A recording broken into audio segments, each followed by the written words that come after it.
Hello fellow drawers, how is it going? My name is Valerie, I am a self-taught digital artist, and this is my new OC.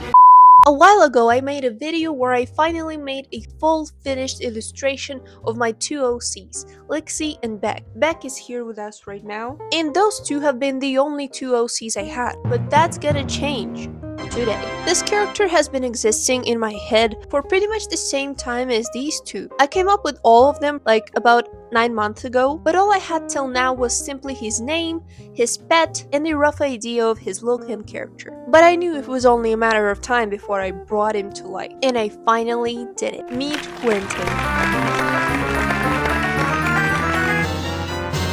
This is Quentin and this is his pet gecko whose name is Keke. So today I'm going to share with you my process of creating and drawing this character, the backstory that I kind of came up with, and the things I would like to hear your suggestions for. So I have 3 different drawings. The first one is simply Quentin and Keke together, the one you just seen. Second one is their chibi version, and the third is both of my characters together, which is 2 characters and 2 pets together. And also the topics of discussion for today that I will try to go for is, first of all, of course, my characters. Next is drawing unrealistic body types and allergies. So make some tea, draw along, eat along, and let's get started. So Quentin, first of all, why Quentin? I don't know. This name spawned in my head and I thought, what a weird name. Only a weirdo would have that name. And you know how people ask what came first, the chicken or the egg? The name or the OC? The name came before the OC. And this character was based around that name. You might know that I am bad at making up backstories. I have too many and too few ideas at the same time. But last time when I asked you to help me with Lixie's backstory, you did such a great job. And I really enjoyed reading the comments and imagining all of those worlds and scenarios. The one I love the most is her working at a magic cafe or a restaurant, because my initial idea was that she works at McDonald's, but I think I will prefer their world to have some magic and stuff. I even had an idea of giving superpowers to every OC I have, and those that will come in the future. There will be more after this one. But giving superpowers is so much responsibility because I want it to really make sense and suit the character, so I don't know about that yet. I don't think I want their world to have like actual fantasy magic with wands and spells. I prefer to rely on it being a completely different world from us, like a parallel universe, with its own biological mutations, weird foods, animals, plants, devices, but no magic, no witchcraft, no Hogwarts. Anyways, so Lixie is a waitress at a cafe. Beck just sticks around. Other fun facts about her is that she has anger issues and she's poor. Well, not like poor, but not very well off. I mean, she's a waitress. Not many people work as a waitress because they enjoy being a waitress. I mean, unless it's some elite restaurant, then yeah, but this is not it. And also she's kinda clumsy and unlucky, shit never goes her way, and she's not really great at being a waitress, honestly. Now, Quentin is allegedly her cousin, or second cousin, and his family is very well off. Well, he's not, his parents are, and he really never had to work a day in his life. But him and Lixie are good friends, they've known each other since childhood, their families all hang out together all the time. Lixie always tries to borrow or steal some cash from him, which he doesn't really mind, and in return, she always tries to teach him how to live life because she's very experienced. She's very street smart, she knows a lot of places, she has tried so many things, and she's very independent and skilled in living life, you know? Meanwhile, Quentin never really had to learn how the public transport works. He hasn't had any work experience, hasn't really faced a lot of obstacles in life yet. Everything is always smooth, paid for, and taken care of for him. That's his life. So he's pretty socially awkward. He doesn't know how to hold long conversations. He pretends to read but actually doesn't. He's very like, he wants people to perceive him as smart, as an intellectual. Lexi always makes fun of him for that. Oh, and he's also gay. And Keke, I don't know. I just thought having a pet lizard seemed like some rich people shit. Yeah, no, for real, I don't know. He is a gecko that loves cheese, and therefore he's not allowed near Beck, because Beck has cheese sticks growing out of his head. Okay, so this is the first drawing of him I made. The time-lapse says it took me 24 hours, which makes sense because it also includes my 2 little sketch portraits of him and my writing and choosing the color palette, and also the insane amount of times that I went back and corrected his face over and over again because it just looked wrong. But I don't care anymore. It is what it is. Okay, now the chibi version. This was so much fun to draw, and it also turned out so cute. I now want to draw a chibi version of Lixie as well. I think that would look adorable. And I think a chibi drawing is the best time to talk about drawing unrealistic body types, and specifically people who go into comments of artists whose style is not realistic at all, to ask them why their characters' bodies look unrealistic. And the reason I wanted to talk about this is because, well, first of all, of course, I have seen this happening. It's not some rarity, but one of my reels recently blew up on Instagram, and a lot of people had comments about this character I drew. People who, it seems like, have never seen a stylized character in their life. Bro, who is built like this? Man, she is malnourished. Her waist is too small. Babe, wake up, new body standards dropped. Waist, can't find her. Listen, hello? Are you lost? Do you see a single realistic drawing on my page? You don't? Oh, that's because there are none, because I don't draw in realism. So why would I want my characters to look realistic? Have you ever seen like an animated movie? I know this is too lazy and basic of an example, but The Incredibles' mom. But not only mom, The Incredibles' dad. Mr. Incredible, does his shape look realistic to you? Have you seen Phineas and Ferb? What are those? Or Gru from Despicable Me? Or Betty Boop, Jessica Rabbit? Have you watched literally any anime and looked at the characters there? What connects all of these examples is that these are stylized cartoon characters, and cartoon characters are the opposite of realism. They need to be exaggerated and unrealistic in order to be memorable, fun, and readable, because they're cartoons. And the more simple the style is, the more exaggerated characters' features are. My style is not super cartoonish, and that's why my characters look like this, and not like this. And the other reason that brought me to talk about this is this video that I saw recently. You can go watch the original video if you want full story and context and everything, but simply it's about people being upset that an artist drew his OC with big boobs. Even though in that case they weren't even unrealistically big, they were naturally big because the character is supposed to be a bigger, chubbier character. And you can literally see plenty of people with that exact body type in real life. Just because you don't have that body type doesn't mean it's unrealistic. They're not a unicorn, they're just a woman with big breasts. And also, people with lack of brain cells and common sense love to equal a character having big boobs or butt and sexualization. Like, those are two completely separate things. The original character in that video was fully clothed, buttoned up to the neck, did not stand in any sort of suggestive pose, did not even have a slightly flirty expression on their face.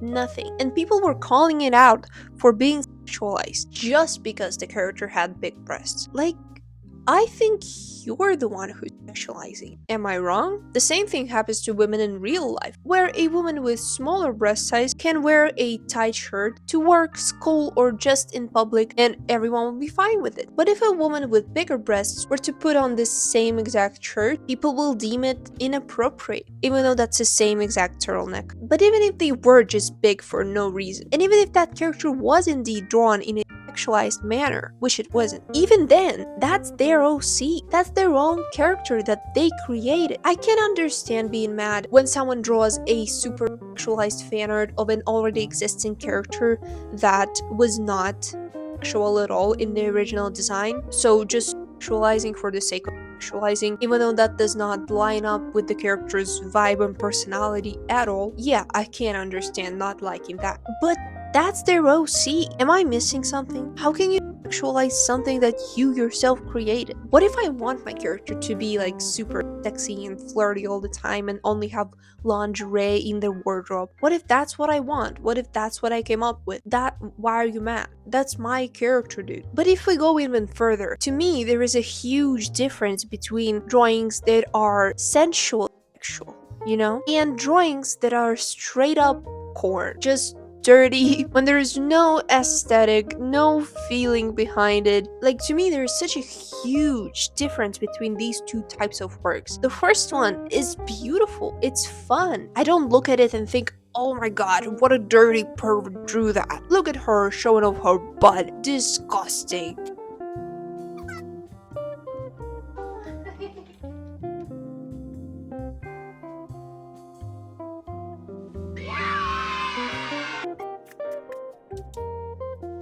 Okay, like, human body is beautiful, and you can admire and love to draw capture and exaggerate the human body in your drawings without people being like, why are you drawing boobs and butts? Are you some sort of pervert who loves sexualizing everything? Like, what are you on about? Grow up, Jesus. Oh yeah, and I think this can be illustrated so well by this artist. I'm not sure if I can show any of this on YouTube, but I am obsessed with their art. The way they draw bodies is insane. It's fascinating. It's so cool. The way they use shapes, it looks so beautiful. It is art. Yes, these bodies are not realistic. It's obvious the artist is not going for realism. Like, duh, yeah. Literally, that's the point. Let people draw their horny drawings and their big boobies. That's fine. That's not a crime. Especially if that's their own OC. They didn't draw your mom naked. Why are you mad?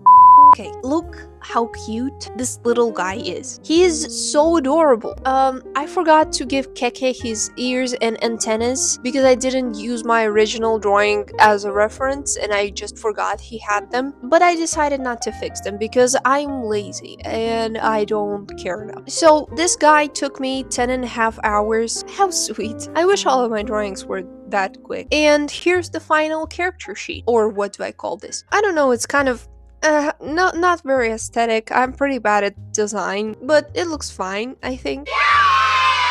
Okay, our final drawing and our final topic. This one is painful to talk about. I was discussing something with my friend once, and we asked each other, what would we change in ourselves if we could change anything? And at first I went to like, I would give myself longer lashes, or bigger butt, or wavy hair. This is not my natural hair, that kind of stuff. But when I thought about it a little longer, I came up with the true answer, which is allergies. If I could change anything, I would get rid of my allergies. Because that has been affecting me my entire life, and it has been nothing but suffering. I am allergic to so many things. Literally, put a finger down. Let's see if you will score more than me. First, animals. I'm not even gonna say cats, dogs, because I think, and I think that's the case for most people, but if you're allergic to one animal, you're probably unfortunately allergic to all of them. Cats, dogs, hamsters, horses, parrots, monkeys, doesn't matter. And that hurts so much because I love all animals so much. Has my allergy ever stopped me from petting an animal? No. Wherever I go, I see an animal, I pet it instantly. No hesitation, no questions asked, which I think is healthy. When I see people who can see an animal and not want to pet it and not even be like, oh, who can see an animal and just stand still, I immediately clock that. I immediately go, crazy person. You were weird. Something is wrong. Whenever I travel with my mom, I'm always around hotel cats and dogs. I always bring out food for them. I hang out with them. And when the day comes and we have to leave and fly home, I am sobbing. I am crying because I miss them. I worry about them. What are they gonna do without me? We became such good friends. One day my heart will not be able to handle that. Number 2 is fish. I can't eat fish. I'm allergic to fish. I love Asian cuisine so much, but Asian cuisine doesn't like me back. Number 3 is nuts and seeds. I can eat almonds and that's it. Any other nut makes me want to cut my throat. But nuts, I don't think they can kill me. Maybe peanuts, but unlikely. But seeds have higher chances. Top tier enemy is sunflower seeds. Those, under no circumstance, please, no, no. I remember an incident from primary school. I was a little kid, but I was well aware of all my allergies, including sunflower seeds. And one day, a girl from my class brought a bag of fun, colorful little candies to school. You know, like the ones that you can get from those candy machines that you put a coin in, then you twist it and you get a handful of those colorful little candies. And that kind, generous classmate, of course, shared those candies with me, and I was so happy. That's so sweet of her. So without hesitation, I put the entire handful right into my mouth and started chewing. And the moment my teeth crushed through the thin candy coating, I realized this is the end of me. I actually don't remember whether I realized it or not. Maybe I did, but I was sitting with all of my classmates around, and it would be too gross and embarrassing to spit it all out in front of everybody, so I ate it. I don't remember, but I suppose that I swallowed the whole thing. Why can I suppose that? Because the next thing I remember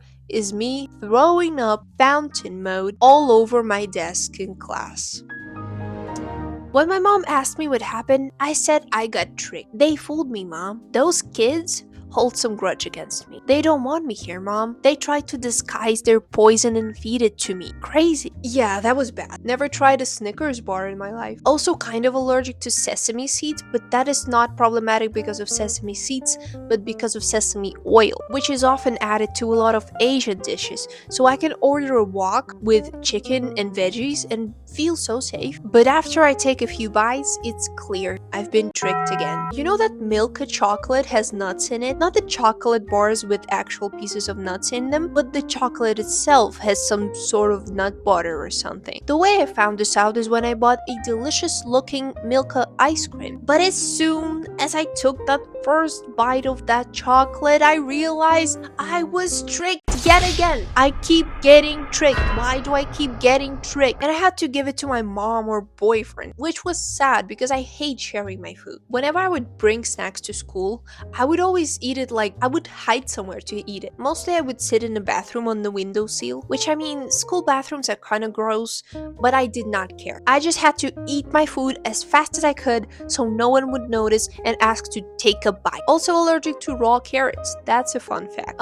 Number 4 or 5, springtime. More like dying time, because every spring I would walk around dying because of those trees that decided to start blooming and pollinating all over the place. This one got better with age, but when I was little, especially in primary school, oh god, that was tough. That was insane. My whole face was puffy, my eyes looked like I was drinking hard liquor all night. They were itching and red and watering all the time. My nose was watering, I couldn't breathe through my nose. I would also sometimes get these weird red spots all over my face, and I remember feeling so awful because obviously I looked so ill and ugly. I didn't want to go to school. I didn't want my classmates to see me like that. I didn't want anyone to see me like that. And also my nose was watering constantly, like all the time, and that was all I could think about during classes, just of how embarrassing that was. Like I would try to write something down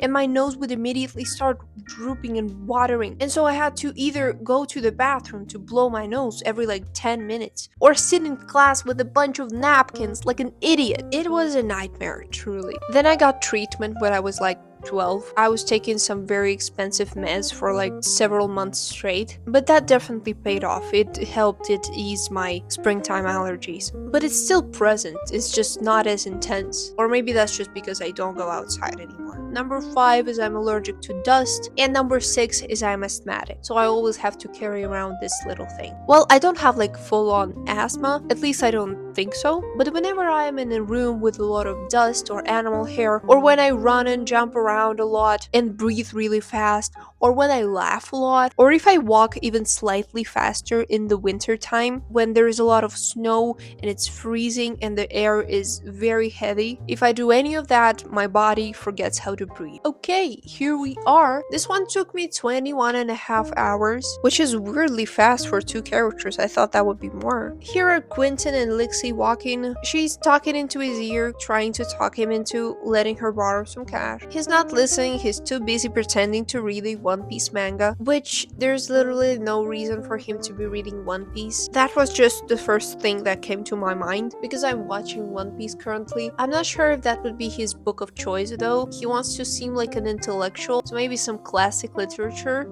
would be a better option. But maybe he's reading One Piece to learn how to make friends and stuff. That could also be the case. Yeah, and meanwhile there's Keke trying to eat Beck, and Beck being very scared. Anyways, here are all 3 of my works for today. I don't draw my OCs very often, but maybe as they progress and as I make more of them, I will want to draw them more often. If you have any ideas for my character's lore and backstory and world building, please leave them in the comments. Anything you have in mind, I love reading your suggestions. It's super fun to see what you come up with and how you see it. If you enjoyed this video, press like, subscribe. I have a bunch of other drawing and talking videos like this, and also some tutorials on my channel as well, so you can go watch those if you want. Or if you just want to look at other art that I've made, you can check it out on Instagram or here on YouTube Shorts. And good night, good day, goodbye.